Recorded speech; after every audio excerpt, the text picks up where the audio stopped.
I'm going to say a few words to introduce my friend Stephane Dion, and I'm also going to say a few things to introduce my friend Stephane Dion to Loyola Arupe, because I think it matters.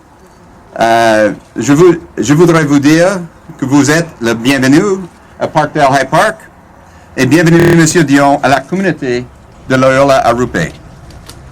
This building knows well what this election is about. This building, Loyola Arupe, 170 units, a few years ago received notices under their doors. And they were signed by Tony Clement when he was then Minister of Housing. And he was saying to the seniors that lived here, we're going to take away your subsidy. We have other priorities. It's not as important to us to make sure that people can have safe and affordable homes in this place. And at first, the residents here thought it was a mistake. They thought for sure there wouldn't be an attitude like that on the part of a government.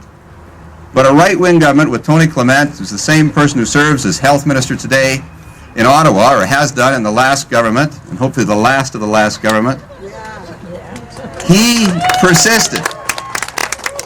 But what made the difference, the essential difference, was the people who lived here, who put so much effort, Monsieur Dion, into building this country from so many different places, who raised their families, who helped the economy. They said to Mr. Clement and to then Mr. Harris, they said, no, we're not going to accept that. And people organized as Friends of Loyola Arupe. I was MPP and privileged to be involved, and we brought people down to Queen's Park. And when I asked Mr. Clement in the House, and he still refused to do the right thing and to restore the subsidy, then you may remember Mildred Gibbs, who was here, and we want to remember her. I know she just passed away. But she went, on behalf of everybody, right up to Mr. Clement as he tried to flee the House and said, you've got to do better than that. Well, we're here today to say to Stephen Harper, you've got to do better than that when it comes to taking Canadians into account.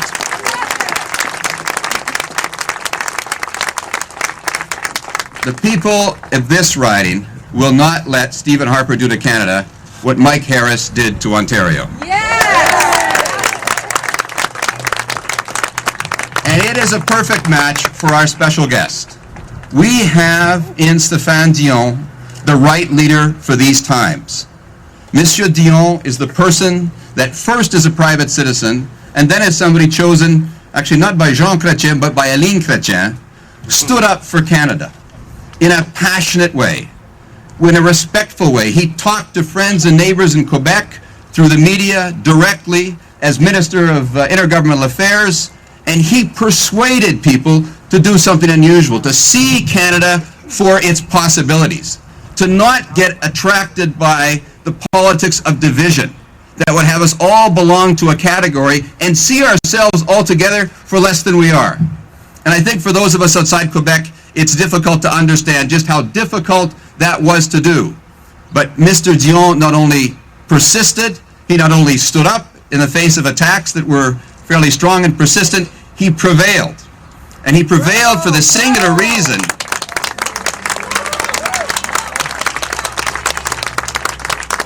he is an individual of political courage.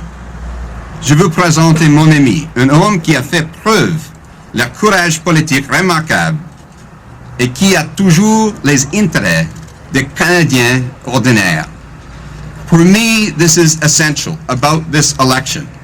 We want people to ask, when the economy is wobbling, when there are big questions about the environment for our children and our grandchildren, when you need to believe that the person sitting in a chair of influence in Ottawa is going to have the concerns of ordinary people at heart, but has the extraordinary ability to think ahead, to know what we need.